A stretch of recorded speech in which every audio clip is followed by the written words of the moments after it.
एक ही मसले पे रहो, या तो पहले बात करो। हाँ जी, धन्यवाद प्रतीक जी। पहले तो आपको और पूरे देश को भारत माता की जय, वंदे मातरम। पूरा विपक्ष एक तरफ से चिल्ला रहा है बंगाल के अंदर जो रेड हुई है उसके ऊपर कि भैया चुनाव आ गए हैं इसलिए वहां पर रेड हो रही है। कल तो चुनाव तो आ ही गए, इसमें तो कोई दोहराई नहीं बात है। बिल्कुल। तो क्या प्रतीक जी पहली बार रेड हुई है?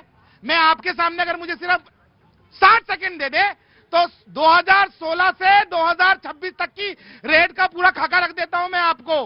पहली रेड 2016 से 18 के बीच में चिट फंड सेल कंपनियों के खिलाफ, उसके अलावा दूसरी 2019-20 में बॉर्डर लिंक नेटवर्क को तोड़ने के लिए हुई, और फिर 2021 में हुई कोल स्मगलिंग के ऊपर, और जैसा कि अभी इन्होंने बताया भी पार्थ चटर्जी के ऊपर हुई थी 2022 में, जिसमें 49 करोड़ से ज्यादा का कैश निकला, 5.5 करोड़ से ज्यादा का सोना और चांदी निकला, और इनकी गर्लफ्रेंड अब अर्पिता मुखर्जी के घर से निकला है ये सारा का सारा। और उसके बाद ये खाद्यान्न घोटाला 2023 के अंदर हुआ, उसमें भी टीएमसी के नेताओं को पकड़ा गया, क्योंकि सारी लूट तो वही मचा रहे हैं। अप्रैल 2024 में 50 करोड़। एक बात सुनो मेरी बात, देखो एक बात मेरी बात भी सुनो। हाँ, मैं तुम्हारी बात साल सुना रहा हूँ ना आपको, 2024 में भी हुई। तो सारे घोटाले बताओगे क्या? सारा खोल के रख दूंगा, इनको नंगा करके रख दूंगा प्रतीक जी।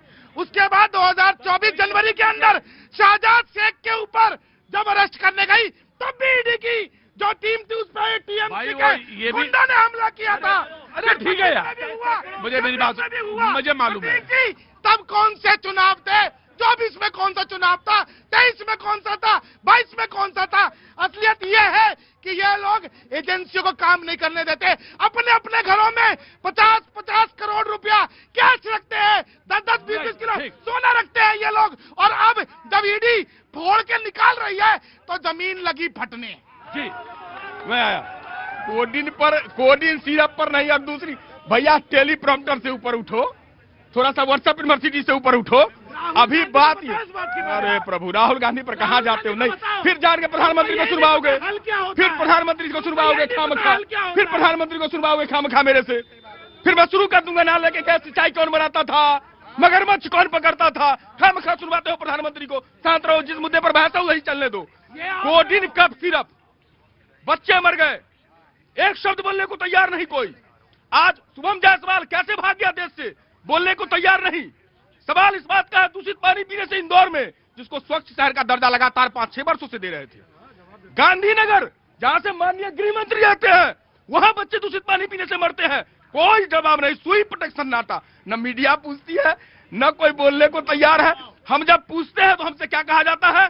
शांत हो जाओ, शांत हो जाओ, नहीं तो ईडी निकलेगी। अरे निकालो ईडी, अंग्रेजों से नहीं डरे, आपसे डरेंगे। जब आप मुखबिरी किया करते थे हम अंग्रेजों से लड़ा करते थे, हम अंग्रेजों से नहीं डरे, आपसे गोरों से नहीं डरे तो चोरों से क्या डर जाएंगे?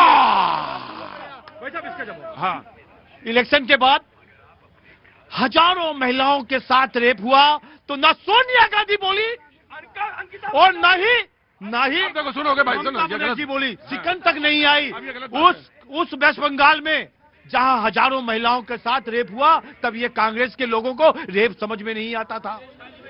देशकाली में क्या हुआ, वहां पर एक बहन के साथ जो गलत काम हुआ, जो एक डॉक्टर थी, तब क्या हुआ? तब आप सब लोग चुप्पी मारे बैठे थे। प्रियंका गांधी को कुछ नजर नहीं आ रहा था। ममता बनर्जी भी उस दिन भी उसको बचाने वाली थी, वो शेख भाग गया, वो शेख को भगा रही थी। ऐसा कहने के लिए आप कांग्रेस को माफ नहीं किया जाएगा, माफ नहीं किया जाएगा। आपने उन लोगों को बचाने का पूरा प्रयास किया, हमने किसी को नहीं बचाया, हमने किसी को नहीं बचाया। सब जेल में है, सब जेल में है, सब जेल में है, सब जेल में, जो भी होगा जेल में। ठीक, जी जनाब प्रतीक भाई, आपको याद दिला रहे, छत्तीसगढ़ का चुनाव हो रहा था, हम लोग यही रोज डिबेट करते थे, हर रोज वहाँ सीबीआई ईडी का छापा पड़ता था। छत्तीसगढ़ में भी कोयला निकलता है, इलेक्शन खत्म, छापा खत्म हो गया छापा। अब छत्तीसगढ़ में कोई भ्रष्टाचार नहीं है, अभी भी छत्तीसगढ़ में कोई भ्रष्टाचार नहीं है, और कोयला का घोटाला तो वहां भी होता है। मुख्यमंत्री क्या से, अब सवाल ये है कि छत्तीसगढ़ सीबीआई ईडी को भेजेगा कौन भेजेगा भैया? प्रजा सैया बैल को तो अब डर का है, अब काहे का डर है?